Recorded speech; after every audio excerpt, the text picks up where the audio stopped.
How to lose weight in 4 easy steps. Step 1, no beer. Every time you drink a beer, it's like eating 7 slices of bread. That's a lot of unnecessary carbs. Step 2, portion control. When eating out at a restaurant, cut your meal in half and ask for a takeout container to save the rest for later. Step 3,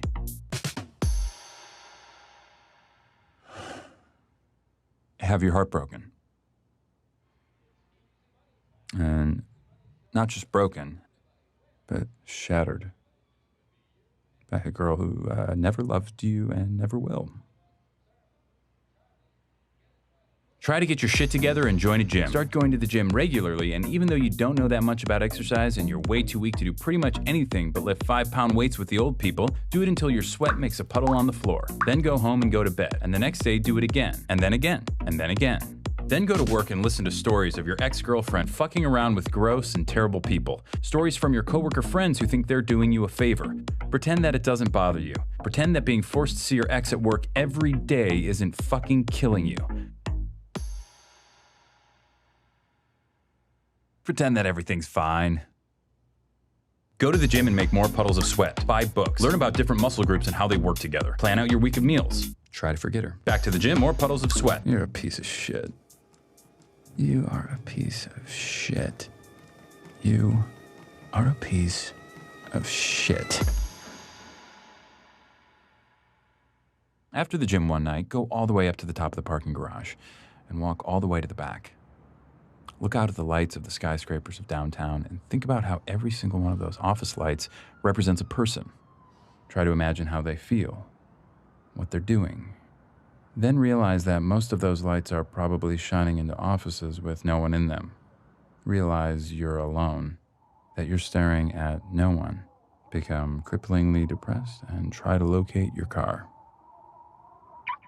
Go to sleep, go back to work, go to the gym, sweat, freak the fuck out on your ex. The next day, apologize. One day, she wears the necklace you bought her and tells you that she got it from someone really special. That night, you discover that Slayer's Angel of Death might be the perfect song to do squats to. Start to make friends at the gym. You used to look down on bro nods and fist bumps, but since that's how gym rats communicate, that's become the language you speak most often. Max and you spot each other on Wednesdays, Vinny and you spot each other on Fridays. It's important not to forget that you're a piece of shit. Work, gym, food, sleep, over and over. More fist bumps, more sweat puddles. Your body changes slowly, then all at once. You hit your goal weight, pick a new one, then hit it again. You go out and buy new clothes. You receive wave after wave of compliments. Your ex tells you that she's seeing someone else. Fucking bullshit. That night you go to the gym. You run farther and lift more than you thought your body was capable of. You go home and eat a single chicken breast and steamed vegetables. You go to sleep. You dream of a bottomless black puddle. No. No. No. There's a girl you see a lot at the gym who always does these weird leg exercises you've never seen before. You make it a point not to look at her because you're overly worried about looking creepy. Like that guy in the blue shirt who never wears underwear and always hangs around the lat pull-down machine. But you notice this girl is always at the gym when you are and seems to always choose the bench next to you. You turn up the Slayer and concentrate on making your puddles bigger. At work, your ex parades her new boyfriend around, flatly ignoring you the entire time. He's taller than you, in better shape than you, and significantly better looking than you.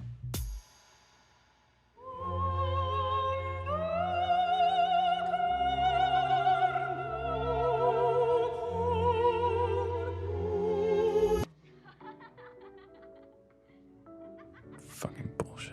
That night, you bench press double your body weight. You sneak a photo of yourself in the mirror and email it to yourself with the subject heading, "You are a warrior." The next day, you are more disgusted with yourself than you've ever been, and you delete it immediately. You make puddle after puddle after puddle and eat single chicken breasts and work and sleep over and over and over and over and over and over. And then something different happens. A night comes when you're not the last person in the gym. It's you and the girl who does the weird leg exercises. You end up walking out at the same time. Her name is Melissa and she works close by.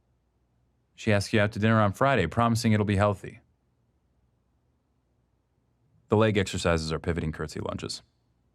You start seeing Melissa a lot, both inside the gym and out. You add a couple cheat days to your week. You start getting a lot less sleep. Your ex calls you late at night, but you don't answer. One night, you're walking Melissa to her car, and she says she wants to show you something special.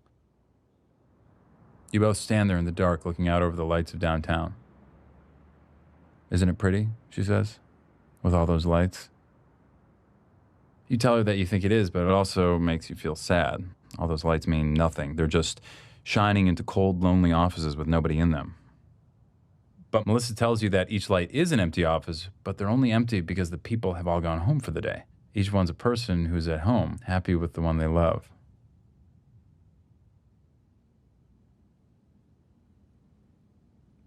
You look at her in the lights, and she smiles.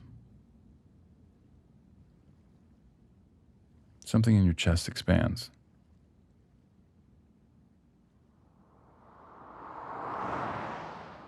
Late one Sunday afternoon, you're writing out your rent check and realize it's been exactly a year since you started working out. You think of all those miles you've run, those pounds you've lifted, and chicken you've eaten, and puddles you've made, and it doesn't seem that bad. You realize that it's not about hitting a goal weight or lifting weights. It's about waiting, being patient, and trusting that life will slowly inch along and things will get better. After all, change takes time. But time is all it takes. Step 4, no fruit juice. Too much sugar.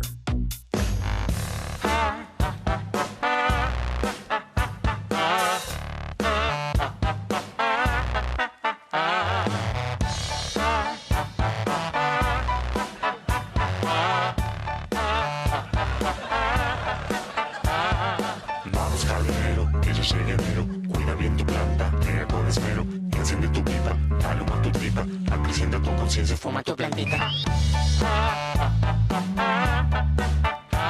Por eso baila sin control de tu mente crítica, percibe la realidad como mágica.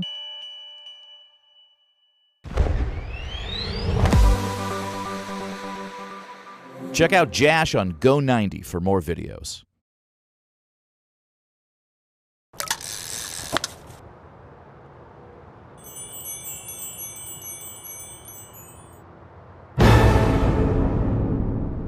I need bait, mate.